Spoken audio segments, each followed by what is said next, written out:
병원에서 처음 한 말이 보험금을 바꿀 수도 있습니다.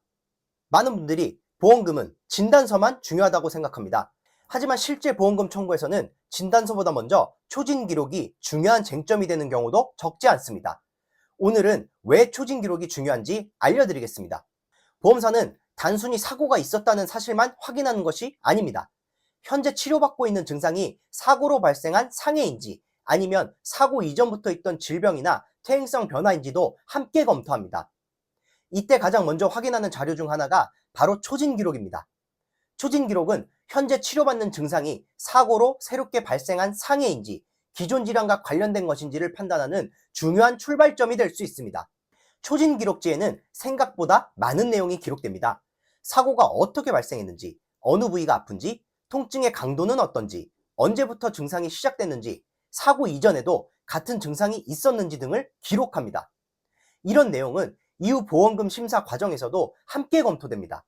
예를 들어 사고 직후에는 목만 아프다고 기록되어 있는데 며칠 뒤 허리 통증이 추가된 경우라면 보험사는 왜 증상이 늦게 나타났는지를 확인할 수 있습니다.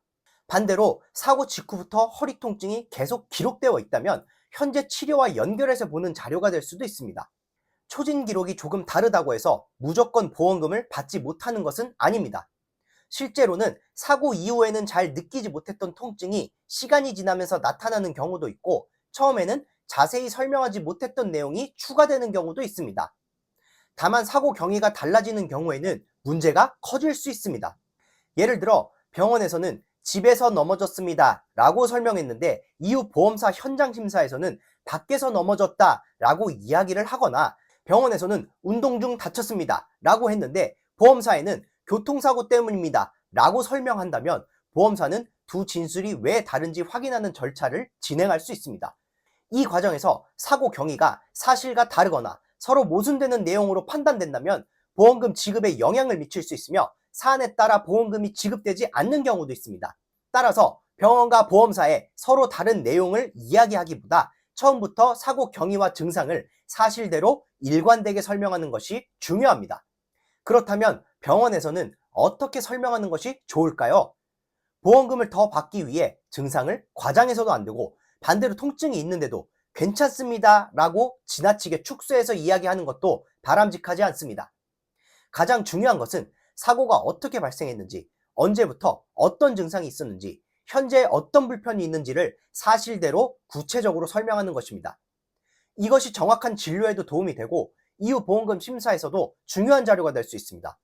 실제로 제가 맡았던 사건 중에서도 초진 기록과 이후 설명한 사고 경위가 서로 달라서 문제가 된 사례가 있었습니다. 보험사는 사고 경위의 신빙성을 확인하는 절차를 진행했고 결국 사고 경위가 인정되지 않아 보험금을 지급받지 못했습니다. 이처럼 사고 경위와 의료 기록이 서로 맞지 않으면 보험사는 사실관계를 추가로 확인할 수 있습니다. 그래서 사고 직후 첫 진료에서 사고 경위와 증상을 사실대로 설명하는 것이 매우 중요합니다. 결국 초진 기록은 현재 치료받는 증상이 사고로 발생한 상해인지 기존 질환과 관련된 것인지를 판단하는 첫 번째 의료 기록이 될 수 있습니다. 그래서 병원에서의 첫 설명이 나중에는 보험금 판단에도 중요한 영향을 미칠 수 있다는 점을 기억하시기 바랍니다.